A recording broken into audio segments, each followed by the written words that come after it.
Hey guys, KayBeast here. So I have another little gift painting this week. This one is for my best friend John. It's his birthday this month, and we are both really huge fans of Steven Universe, in case you couldn't tell from some of the things I've put up on my channel by now. So he knew what he wanted right away.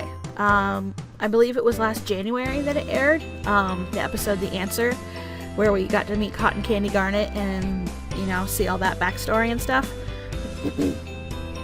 And he absolutely loved the episode. I loved it too, we all did. And he's been asking for months, like for his birthday picture, he wanted Cotton Candy Garnet. So, excuse me. So it finally got time to do his birthday picture, and that's what I did. So it took me a little while to figure out what I was gonna do though, in terms of like what part of the show, because he had originally asked for Cotton Candy Garnet and Rose Quartz. So I did a couple of thumbnails, and then he decided to change it because he wanted to see all three of Garnet's eyes. So I did a couple thumbnails using screenshots from the episode as reference, and in the end he wound up sending me a screenshot himself and decided that he wanted me to pretty much do a redraw of that screenshot. So I did her in the pose she was doing and the background, kind of. I'm not 100% thrilled with the background, but you'll see why later. But he still liked the painting, so I guess that's all that really matters. He liked it, but there's some things that would have changed if I had, you know, thought about it ahead of time.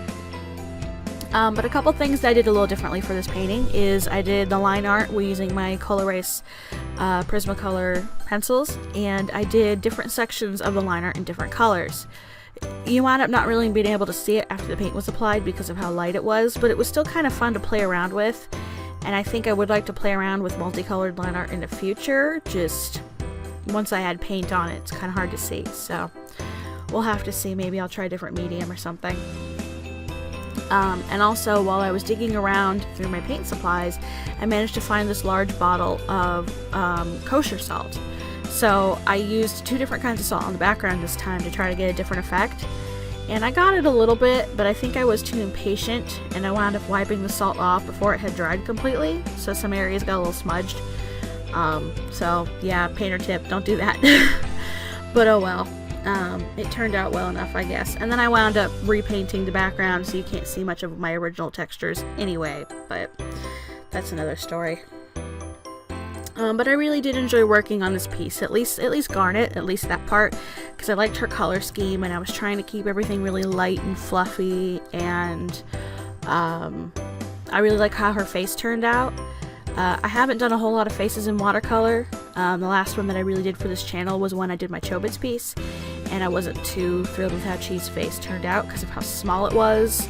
I couldn't get a lot of detail. Garnet's face was bigger, so I was able to fit a little bit more in, and I think I treated her face pretty nicely. Like, I like how it looked.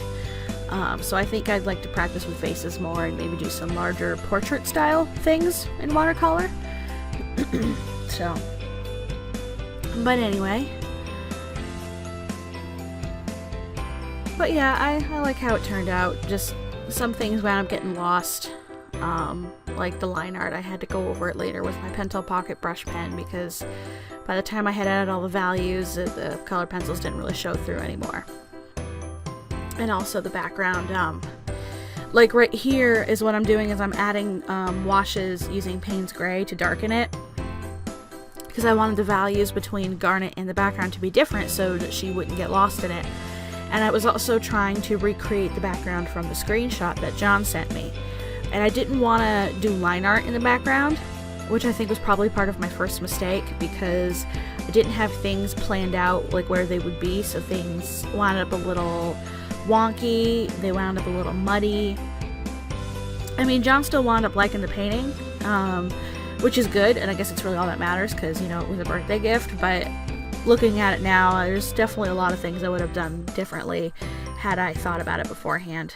I used my Prismacolor Premieres to redo the line art on Garnet and darken the shadows in some places that had gotten lost.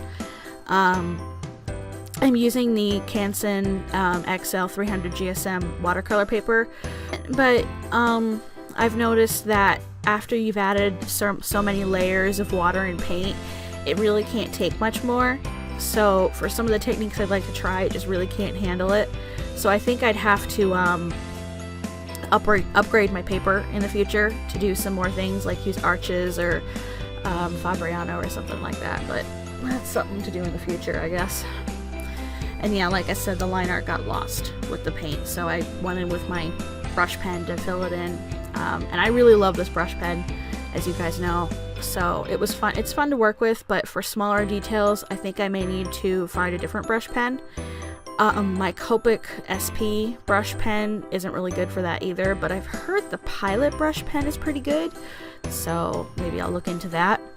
And I used my Copic SP multi-liners to do some cross-hatching in the background just to add something more to it. And then I used my Uni-ball Signo white gel pen to separate her out from the background a little bit more. But yeah, there's still a lot of things I would do a little differently. One of the last things it is, I added glitter. I have the Sakura Jelly Roll glitter pens, and I did her gems on her hands with a glitter pen, and then I also added some glitter pen into the background just to kind of make things pop.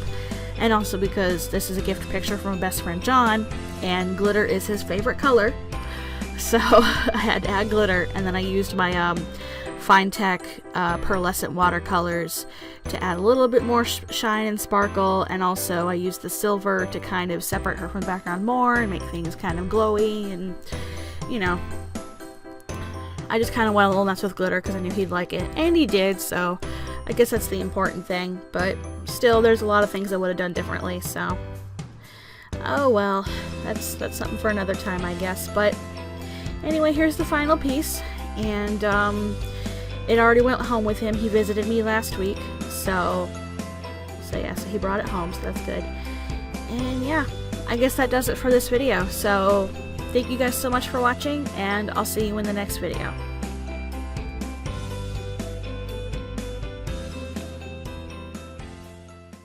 But it is what it is.